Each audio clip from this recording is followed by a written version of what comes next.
All right, we are working through our way, Jasperactive online. I am in Excel Associate, Lesson 2, Manage Data Cells and Ranges, starting on Exercise 4, Learn to Apply Borders. Go ahead and click Start. Let's start by placing a border on the outside edges of a range of cells. Borders can be used to emphasize areas of the worksheet, but be careful about applying too many variations of borders within the same report. Select cells A6 to H8. A6 to H8. There we go. On the borders arrow, so this is the borders button, here's the borders arrow. Click outside. Borders, second row, second option, outside borders. There we go. Then select A10 through H12 and click outside borders. Now that's my default option here, so I'm just going to click outside borders, and then A14 to H16 and click outside borders. See, look at those nice pretty little boxes. Select the different border for the invoice section of the worksheet. So we're going to highlight A18 through B23.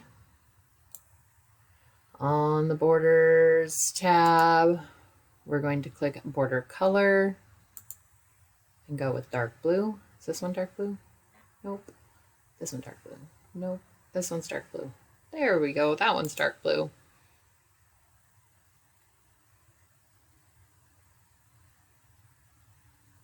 Oh, it even told me where it was. On the Home tab, click the Borders arrow and click Border Style. We want the medium line, fourth option.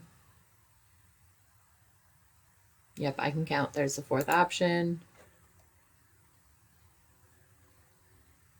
On the Home tab, click the Borders arrow once more and click Outside Borders. Then click in any other cell in the worksheet to see the results. So there we go. It's dark blue, kind of hard to tell. It's not black, and it's medium thickness.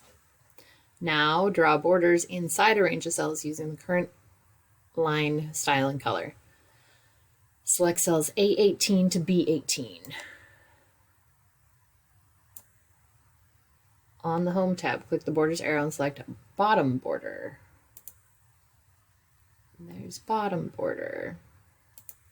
The Borders button is now set to a new style, color, and position, which will continue to apply to all worksheets and workbooks until you exit Excel. Excel then resets these options back to the default settings.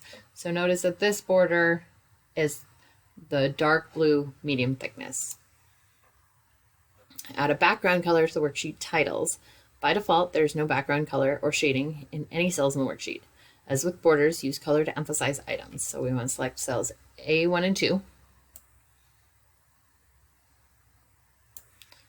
In the Home tab, in the Font group, we're going to click Fill Color arrow. So there's my Fill Color arrow. We're going to click light green, it even tells me, fifth from the left in the Standards Colors section. There we go. Add a background color to the hotel section of the itinerary. So we're going to select A14 through H16, and on the Home tab, Fill Color, we're going to select yellow. This color choice did not appear to fit with the rest of the worksheet, so remove the fill color. So with those cells still selected, excuse me, I'm going to go back up here and select no fill. And it just undoes it. Undoes it. My goodness, it's been a day. Finish. Done.